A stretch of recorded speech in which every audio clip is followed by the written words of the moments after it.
to see a president, let me put it that way, a president that will have the willpower to look at those people I mean, whether they are friends of government, whether they are friends of the president, whether they are in big time investors in the economy. No, it doesn't really matter.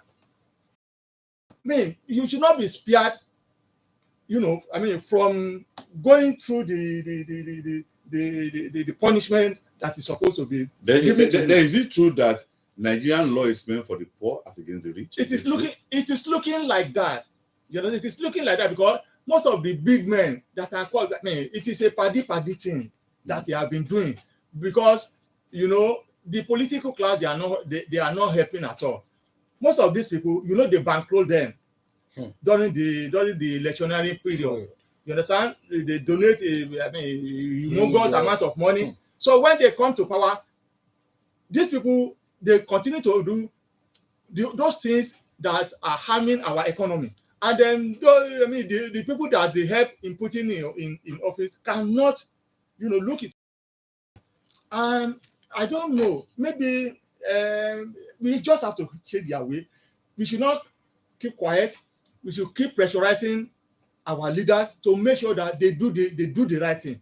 Laws should not be meant for the poor people alone. It should be meant for the rich and the poor. And by the time we see rich people being punished for their action, then we know that a government is serious about dealing with corruption, about dealing with a lot of shenanigans in the society. I you say we should borrow a little from what the Chinese do. When you are caught stealing public funds, you are executed straight away. Well, let me tell you, if you have serious punishment, that is what can deter people. But all this, you catch them, they steal billions of money, they now come back for plea bargaining, or you ask them to release them. And at the end of the day, the looter becomes the in-law to people in government. So that is what, and they begin to attend marriages. That's the problem we'll be having. So government should, wield the big stick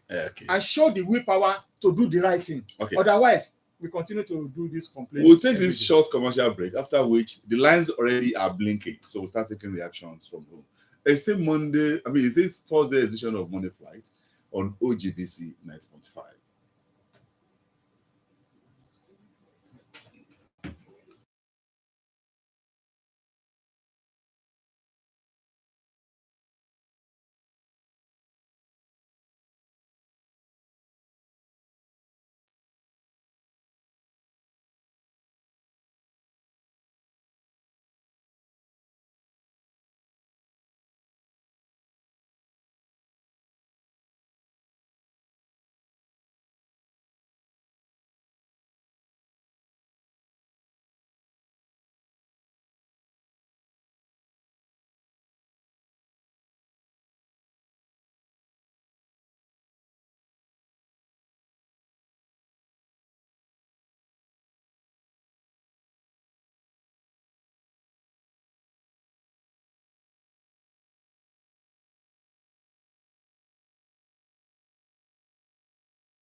We have someone on the line. Good morning to you, Edawosheni. Good morning, Dr. Yomi. Good morning, sir. Good morning, sir. Thanks for joining us, sir. Thank you very much. You see, it's just a pity we belong to a country where people will just be behaving the way they like and they get away with it. Yomi has said everything. Now, you are weighing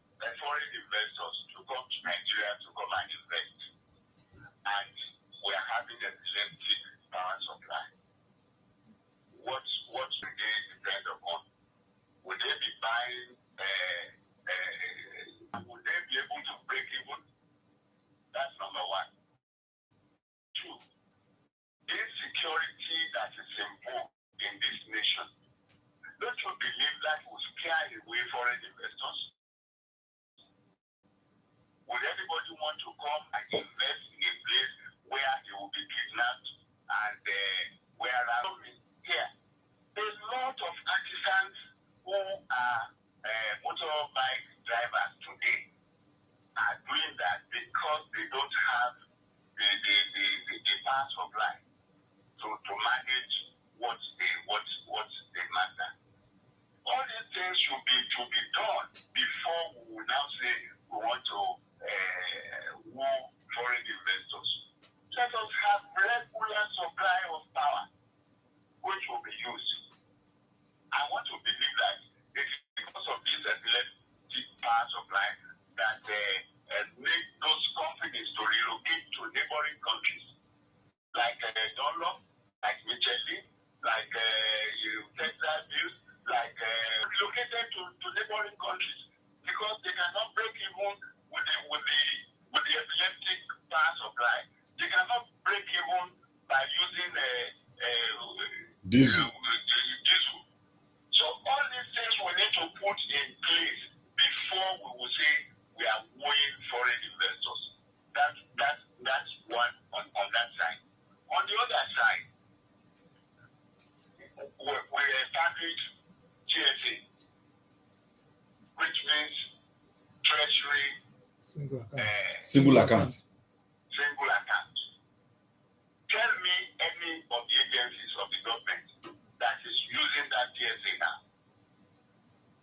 Why would the money not be going away through the back door? So this problem of is what is giving us a lot of wahala.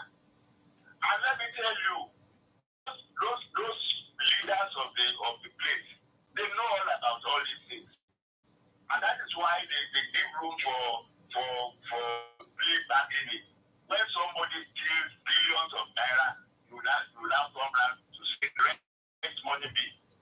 So we know our problems, but we are not ready to cut the way of making amends to all these problems. And don't forget, like you have said, the law of this nation is meant for the poor and not for the rich. Yes, sir. Your own tax will be deducted from source. Upfront. Yes, sir. How many of the well-to-do people in this country do we and after that election That is the end. To the top? No more. No payment No of more the tax. any longer. Yes. In the developed countries where their economy is buoyant, all those people pay. Even the How do we try? okay. Let's stop there for today because of our time. I want to appreciate you so much, sir. Thank you for the incisive contribution this morning. He has asked some genuine questions. How do we get out of these skirmishes? We're going to look at it in line with this year. In the Guinness World Records for reforms introduced since assuming office on May 29 this year. Tinubu said this during his time as governor. He said that his time as governor of Lagos State between 1999 and 2007. The president who stated this at the 10th German come from the private sector, and I am one of. There's no crime in one. Oneself. There's no crime about Guinness World World Record. records. Well, I will not begrudge him. But what I know is that being listed in Guinness World Record, requires that someone must have performed a spectacular thing. You must have recorded a very outstanding achievement that will be there for everybody to see with evidence. The president is saying he deserves to be in the Guinness World Record based on the Performance. no The reforms introduced. on the reform introduced, and there's the reform. The reform is subsidy is gone, and which we all know the problem that came up thereafter, up to this present moment. That statement of Mr. President, to me, I think the president is not showing empathy with Nigerians who are bearing the brunt of that subsidy is gone and subsidy removal. The president is not showing empathy. Now, what is the when you look at the ratio of people who have benefited from that policy of subsidy removal, vis-a-vis what the government feels it has, been able to stop paying. You understand? I mean, it has been able to save. Let me put it that way. Then, do you say that the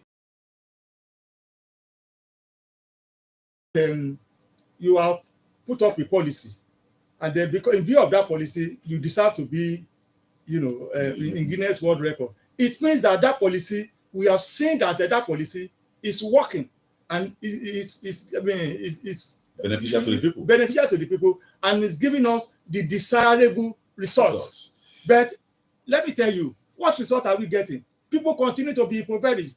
Prices of goods and services keep skyrocketing. People, business are dying every day. Inflation rising to 27%. Inflation rising. So I think this is not the time for president to be gunning for Guinness World Record, but rather the president should show empathy to Nigerians who cannot feed on 3 square meals daily. Okay. People who cannot eat more than once. People who wake up every day and don't even know how to survive throughout the day. People who trek to their offices. Yes. Okay, we'll take a short break. Let's take this commercial break. Then we'll come back. We'll look at the protest rocking Kano. Judgment.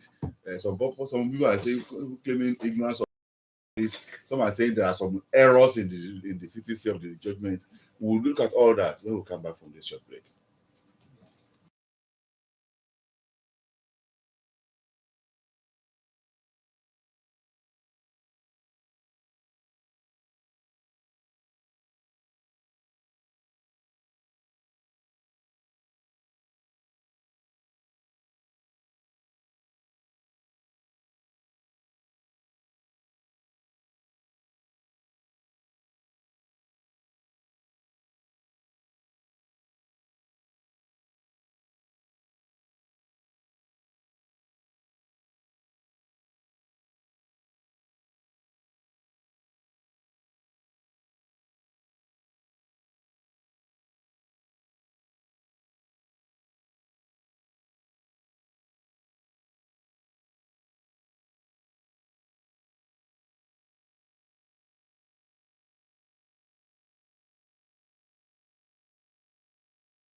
On Father Feb, we have Mama Witm joining us this morning. Good morning, ma.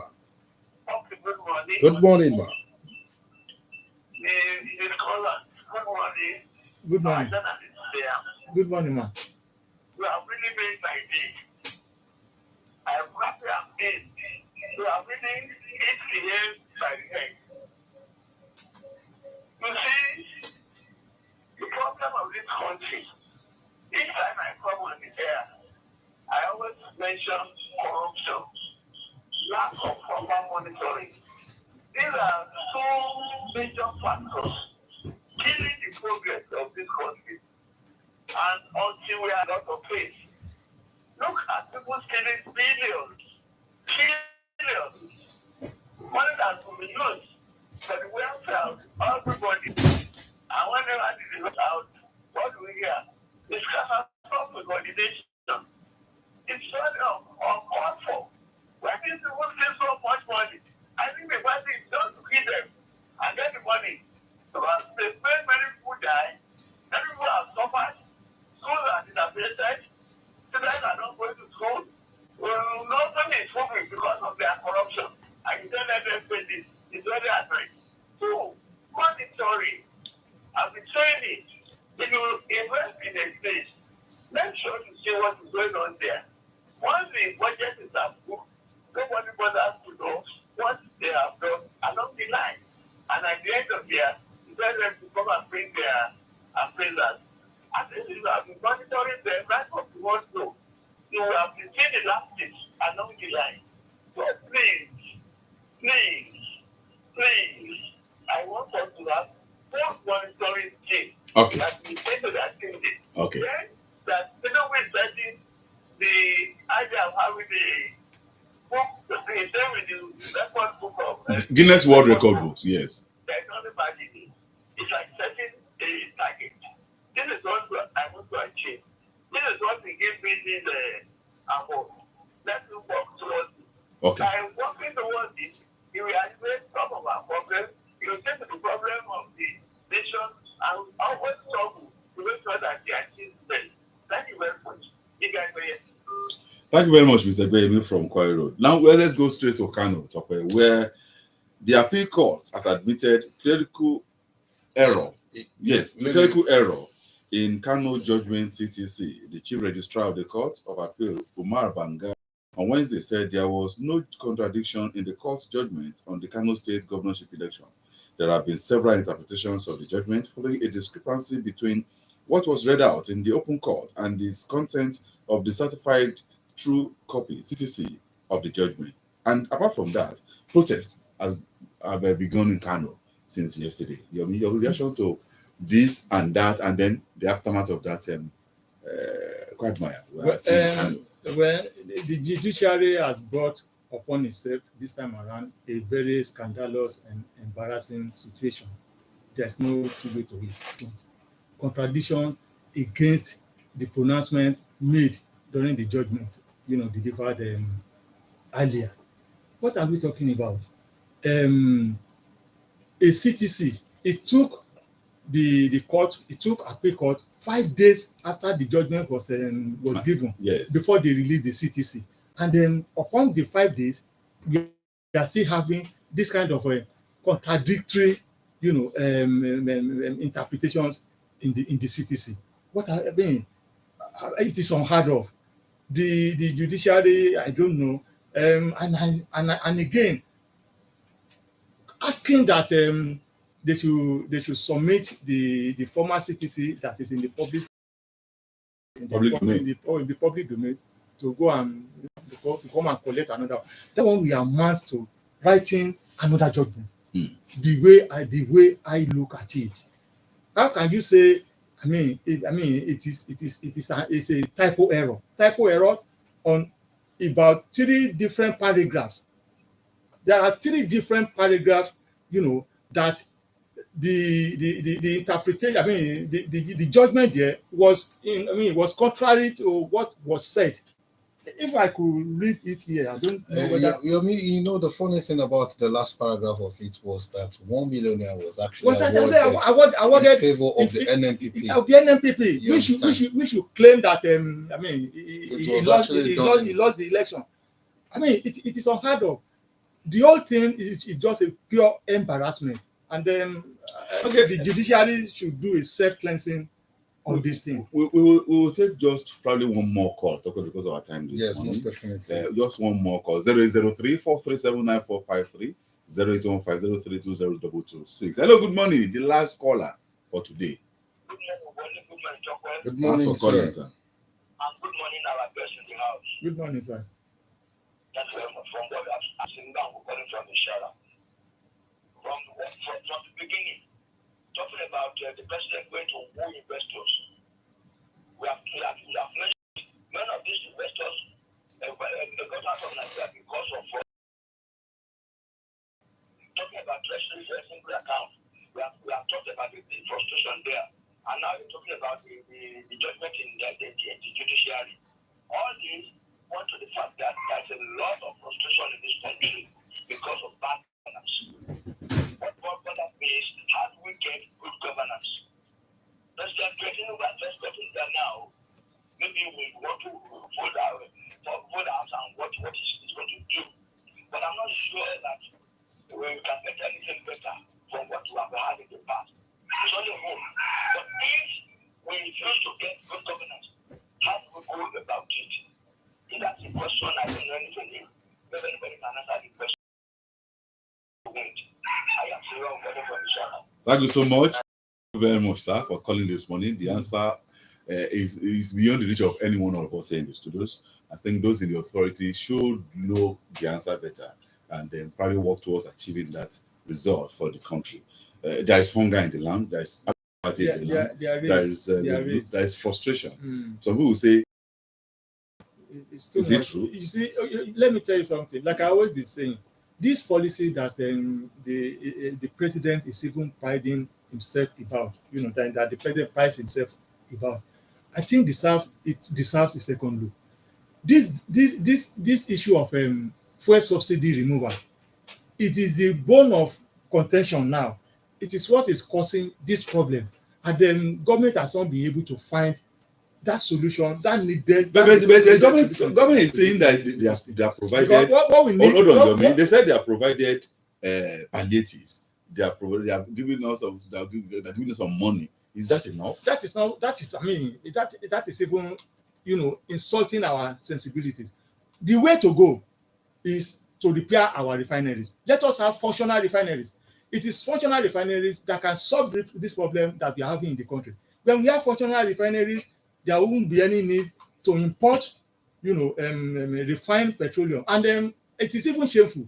Of all the countries in OPEC, it is only Nigeria that is refining its petroleum from abroad and importing it. It's a big shame. Okay, it's a big shame. Let's put a stop for it there this morning because of our time. We've got to leave the studios now and thank those who have worked with us this morning. Adebimpe Wahab has been the editor on the shift, as well as Sulaiman Akim Sulaiman is a sub-editor this morning. Francis Elisho has been the ICT man. Emmanuel Adebanjo is part of the team this morning, doing a round of ICT for us. Abiodun Tijani is pressing all the right buttons. With me, Tope Waliwa is here with me in the studios. It's a production of Yomi Show. My name is Wole Otayemi. Thanking Yomi Oguusanu for coming today, and hoping to see you again next week Thursday. Thank you very much. Have a wonderful Thursday morning, and bye for now. Mo gbọ́rọ̀ refinery yẹn mo pe afẹ́ àná máa gbé sí. Bẹ́ẹ̀ni sir.